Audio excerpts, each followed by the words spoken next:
আপোনালোক আটাইকে মোৰ চেনেল শ্ৰী বৰ্ষামাত স্বাগতম জনাইছো।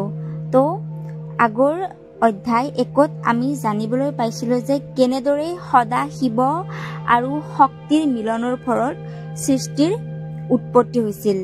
এতিয়া এই অধ্যায়ত আমি জানিবলৈ পাম কেনেদৰে শক্তিৰ আবিৰ্ভাৱ হয় আৰু শ্ৰী হৰি নাৰায়ণৰ জন্ম হয়। যেতিয়া সদাশিৱৰ ইচ্ছাত তেওঁৰ শৰীৰৰ পৰা মহাশক্তিৰ এক অলৌকিক তেজস্বীৱান প্ৰকাশৰ আবিৰ্ভাৱ হৈছিল আৰু এয়াই আন কোনো নাছিল, এয়াই আছিল দেৱী মা আদি পৰাশক্তি, যি সম্পূৰ্ণ সৃষ্টিৰ মূল আছিল। আৰু ইয়াৰ পিছতেই মা আদিশক্তিয়ে ক'লে, হে মহাদেৱ, আপোনাৰ সংকল্পৰ দ্বাৰা মোৰ জন্ম হৈছে। এতিয়া আপুনি মোক জনাওক যে মই আপোনাক কেনেদৰে সহায় কৰিব পাৰিম। আৰু ইয়াৰ পিছতেই দেৱী মাই 3টা ৰূপ ধাৰণ কৰিলে।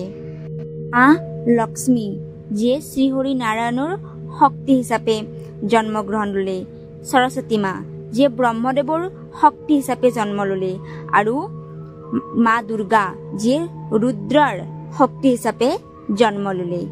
আৰু সেই সময়ত চাৰিওপিনে অন্ধকাৰ আৰু পানীৰে উপচি আছিল, আৰু সেই পানীৰ মাজতেই এটা পদুম ফুল আছিল, য'ত বিৰাজমান হৈ আছিল শ্ৰী হৰি নাৰায়ণ।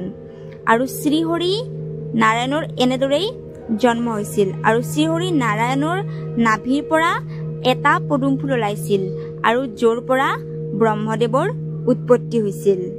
যেতিয়া ব্ৰহ্মদেৱে চকু মেলি চালে, চাৰিওপিনে অন্ধকাৰ দেখিলে, একো বুজিব ধৰিব পৰা নাছিল।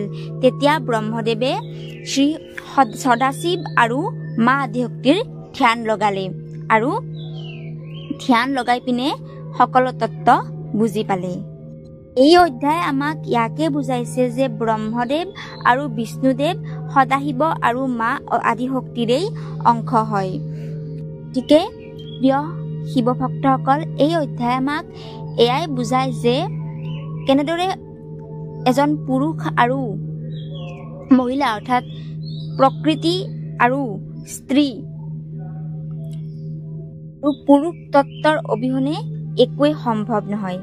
যদি ভিডিঅ'টো চাই ভাল পাইছে তেতিয়াহ'লে মোৰ চেনেলটোক ছাবস্ক্ৰাইব কৰিবলৈ নাপাহৰিব, আৰু এই যাত্ৰাত মোৰ লগত সংযুক্ত হৈ থাকিব। মই শ্ৰী বৰ্ষামাই আকৌ এক নতুন অধ্যায়ৰ সৈতে আপোনালোকক লগ পাম।